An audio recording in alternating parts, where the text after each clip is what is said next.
ರಾಜ್ಯದಲ್ಲಿ ಲೋಕಸಭೆಯ ಮತದಾನಕ್ಕೆ ಕೌಂಟ್ ಡೌನ್ ಸ್ಟಾರ್ಟ್ ಆಗಿದೆ. ಇವತ್ತು ರಾಜ್ಯದಲ್ಲಿ ಲೋಕಸಭೆಗೆ ಮೊದಲ ಹಂತದ ಮತದಾನ. 14 ಲೋಕಸಭಾ ಕ್ಷೇತ್ರಗಳಲ್ಲಿ ಮೊದಲ ಹಂತದ ವೋಟಿಂಗ್ ಬೆಳಗ್ಗೆ 7 ಗಂಟೆಯಿಂದ ಸಂಜೆ 6ರವರೆಗೆ ನಡೆಯಲಿದೆ ಮತದಾನ. ಕೆಲವೇ ಕ್ಷಣಗಳಲ್ಲಿ 14 ಕ್ಷೇತ್ರಗಳಿಗೆ ಮತದಾನ ಆರಂಭ ಆಗಲಿದೆ. ಇನ್ನೇನು ಕೆಲವೇ ಹೊತ್ತು ಬಾಕಿ ಇದೆ. ಈಗಾಗಲೇ ಸಮಯ 6 ಗಂಟೆ. ಚುನಾವಣಾ ಸಿಬ್ಬಂದಿ ಎಲ್ಲ ತಯಾರಿಯನ್ನು ಕೂಡ ಈಗಾಗಲೇ ಮಾಡಿಕೊಂಡಿದ್ದಾರೆ. ಕೌಂಟ್ ಡೌನ್ ಸ್ಟಾರ್ಟ್ ಆಗಿದೆ ಅಂತಾನೆ ಹೇಳ್ಬೋದು. ಯಾಕಂತಂದ್ರೆ ಮೊದಲ ಹಂತದ ನಮ್ಮ ರಾಜ್ಯದಲ್ಲಿ ನಡೆಯುವಂತಹ ಲೋಕಸಭಾ ಚುನಾವಣೆಯ ಮೊದಲ ಹಂತ ಅಂದ್ರೆ 14 ಕ್ಷೇತ್ರಗಳಿಗೆ ಮೊದಲ ಹಂತದಲ್ಲಿ ಚುನಾವಣೆ ಇದೆ. ಇನ್ನು ಮುಂದಿನ ತಿಂಗಳು ಮೇ 7ಕ್ಕೆ ಎರಡನೇ ಹಂತದ ಚುನಾವಣೆ ಇದೆ. ಸೊ ಎರಡೆರಡು ಹಂತದಲ್ಲಿ ರಾಜ್ಯದಲ್ಲಿ ಲೋಕಸಭೆಯ ಚುನಾವಣೆ ಇದೆ. ಮೊದಲ ಹಂತ ಇವತ್ತು ಬೆಳಗ್ಗೆ 7 ಗಂಟೆಯಿಂದ ಅಂತಂದ್ರೆ 6:30ಇಂದನೇ ಆಲ್ಮೋಸ್ಟ್ ಶುರುವಾಗುತ್ತೆ ಚುನಾವಣಾ ಪ್ರಕ್ರಿಯೆ. ಯಾಕಂತಂದ್ರೆ ಬೆಳಗ್ಗೆ ಬೇಗ ಹೋಗೋರು ಇರ್ತಾರೆ, ಬೇರೆ ಬೇರೆ ಕಡೆಗಳಲ್ಲೂ ಹೋಗೋರು ಇರ್ತಾರೆ.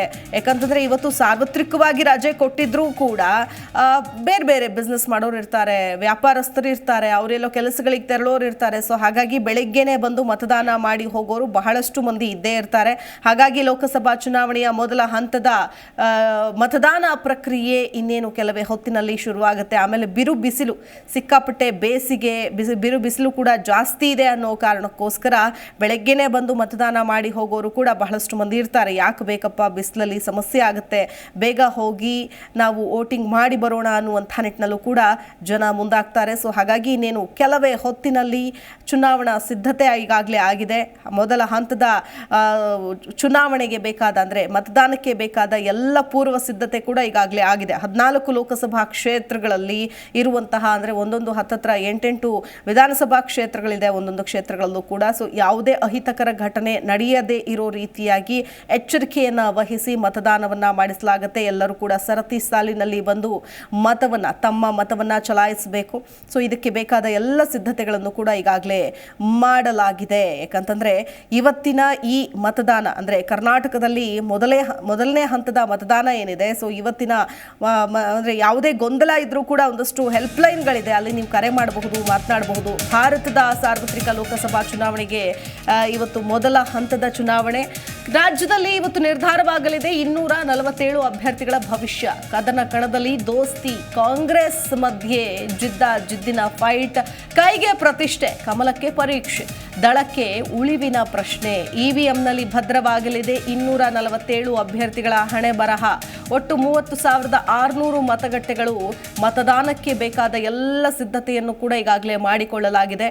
ಜನ ಇನ್ನೇನು ಬರಬೇಕು, ಯಾಕಂತಂದ್ರೆ ಬೆಳಗು ಬೇಗ ಆಗತ್ತೆ. ಬೇಗನೆ ಬೆಳಕಾಗೋದ್ರಿಂದ 7 ಗಂಟೆಗಾಗಲೇ ಎಲ್ಲ ಕಡೆಯಲ್ಲೂ ಕೂಡ ಬೆಳಕಿದ್ದೇ ಇರುತ್ತೆ. ಸೊ ಹಾಗಾಗಿ ಮತದಾನಕ್ಕೆ ಬರೋದಕ್ಕೆ ಯಾವುದೇ ಅಡ್ಡಿ ಆತಂಕಗಳು ಇರೋದಿಲ್ಲ. ಬಟ್ ಬೇರೆ ಬೇರೆ ಕಡೆಗಳಿಂದ ಬರಬೇಕು ಅಥವಾ ವೋಟ್ ಇನ್ನೆಲ್ಲ ಇರುತ್ತೆ, ಇವ್ರು ಇನ್ನೆಲ್ಲೋ ನೆಲೆಸಿರ್ತಾರೆ ಅಂದಾಗ ಸ್ವಲ್ಪ ಸಮಸ್ಯೆ ಆಗುತ್ತೆ. ಬಟ್ ಇದಕ್ಕೆ ಬೇಕಾದ ಎಲ್ಲ ಸಿದ್ಧತೆಗಳು ಕೂಡ ಈಗಾಗಲೇ ಆಗಿದೆ.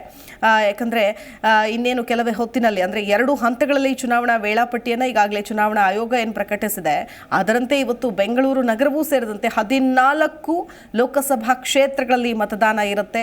ಇವತ್ತು ಬೆಳಗ್ಗೆ 7 ಗಂಟೆಯಿಂದ ಇವತ್ತು ಸಾಯಂಕಾಲ 6 ಗಂಟೆವರೆಗೂ ಕೂಡ ಮತದಾನ ಪ್ರಕ್ರಿಯೆ ಆರಂಭ ಆಗುತ್ತೆ. ಬೆಂಗಳೂರು ನಗರದ ದಕ್ಷಿಣ, ಉತ್ತರ, ಕೇಂದ್ರ ಹಾಗೂ ಗ್ರಾಮೀಣ, ಚಿಕ್ಕಬಳ್ಳಾಪುರ, ಕೋಲಾರ, ತುಮಕೂರು, ಚಿತ್ರದುರ್ಗ, ಉಡುಪಿ, ಚಿಕ್ಕಮಗಳೂರು, ದಕ್ಷಿಣ ಕನ್ನಡ, ಹಾಸನ, ಮೈಸೂರು, ಮಂಡ್ಯ ಹಾಗೂ ಚಾಮರಾಜನಗರ ಈ 14 ಲೋಕಸಭಾ ಕ್ಷೇತ್ರಗಳಿಗೆ ಇವತ್ತು ಮತದಾನ ನಡೆಯುತ್ತೆ. ಒಟ್ಟು 2.88 ಕೋಟಿಯಷ್ಟು ಮತದಾರರು ಈ ಮೊದಲ ಹಂತದ ಚುನಾವಣಾ ಪ್ರಕ್ರಿಯೆಯಲ್ಲೇನೆ ಭಾಗಿಯಾಗ್ತಾ ಇದ್ದಾರೆ ಅನ್ನೋದು ವಿಶೇಷತೆ ಅಂತ ಹೇಳ್ಬೋದು. ಅವರ ಹಕ್ಕನ್ನು ಚಲಾಯಿಸ್ತಾ ಇದ್ದಾರೆ. ಈಗಾಗಲೇ ಮತದಾನಕ್ಕಾಗಿ ಚುನಾವಣಾ ಸಿಬ್ಬಂದಿ ನಿನ್ನೆಯಿಂದಲೇ ಆಯಾ ಮತಗಟ್ಟೆಗಳಿಗೆ ತೆರಳಿ ಸಿದ್ಧತೆಯನ್ನು ಮುಗಿಸ್ಕೊಂಡಿದ್ದಾರೆ. ಮಸ್ಟರಿಂಗ್ ಕೆಲಸ ಆಗಿದೆ. ಹಾಗಾಗಿ ಇನ್ನೇನು ಚುನಾವಣೆ ಮತದಾನದ ಪ್ರಕ್ರಿಯೆ ಆರಂಭವಾಗೋದೊಂದೇ ಬಾಕಿ ಅಂತ ಹೇಳ್ಬೋದು. ನೋಡಿ, ಮೈಸೂರು ಕೊಡಗು ಕ್ಷೇತ್ರದಲ್ಲಿ 18 ಅಭ್ಯರ್ಥಿಗಳು ಕಣದಲ್ಲಿದ್ದಾರೆ. ಚಾಮರಾಜನಗರದಲ್ಲಿ 14 ಅಭ್ಯರ್ಥಿಗಳು ಕಣದಲ್ಲಿದ್ದಾರೆ. ಮಂಡ್ಯದಲ್ಲಿ 14 ಅಭ್ಯರ್ಥಿಗಳು ಕಣದಲ್ಲಿದ್ದಾರೆ. ಉಡುಪಿ ಚಿಕ್ಕಮಗಳೂರು ಕ್ಷೇತ್ರದಲ್ಲಿ 10 ಅಭ್ಯರ್ಥಿಗಳು ಕಣದಲ್ಲಿದ್ದರೆ ತುಮಕೂರು ಕ್ಷೇತ್ರದಲ್ಲಿ 18 ಅಭ್ಯರ್ಥಿಗಳು ಕಣದಲ್ಲಿದ್ದಾರೆ. ಇನ್ನು ಹಾಸನ ಕ್ಷೇತ್ರದಲ್ಲಿ 15 ಅಭ್ಯರ್ಥಿಗಳು ಕಣದಲ್ಲಿದ್ದಾರೆ. ಅದರ ಜೊತೆಗೆ ದಕ್ಷಿಣ ಕನ್ನಡದಲ್ಲಿ 9, ಚಿತ್ರದುರ್ಗದಲ್ಲಿ 20 ಅಭ್ಯರ್ಥಿಗಳು, ಬೆಂಗಳೂರು ಗ್ರಾಮಾಂತರದಲ್ಲಿ 15, ಬೆಂಗಳೂರು ಉತ್ತರದಲ್ಲಿ 21, ಬೆಂಗಳೂರು ದಕ್ಷಿಣದಲ್ಲಿ 22, ಬೆಂಗಳೂರು ಕೇಂದ್ರದಲ್ಲಿ 24, ಚಿಕ್ಕಬಳ್ಳಾಪುರದಲ್ಲಿ ಅತ್ಯಧಿಕ ಅಂದರೆ 29 ಜನ ಅಭ್ಯರ್ಥಿಗಳು ಕಣದಲ್ಲಿದ್ದಾರೆ. ಕೋಲಾರ ಕ್ಷೇತ್ರದಲ್ಲಿ 18 ಅಭ್ಯರ್ಥಿಗಳು ಕಣದಲ್ಲಿದ್ದಾರೆ, ತಮ್ಮ ಅದೃಷ್ಟ ಪರೀಕ್ಷೆಗೆ ಇಳಿದಿದ್ದಾರೆ. ಜಿ ಕನ್ನಡ ನ್ಯೂಸ್ ಈಗ ನಿಮ್ಮ ಮನೆಯಲ್ಲೇ ನೋಡಿ. ಎಲ್ಲ ಕೇಬಲ್ಗಳಲ್ಲಿ ಈಗ ಲಭ್ಯ.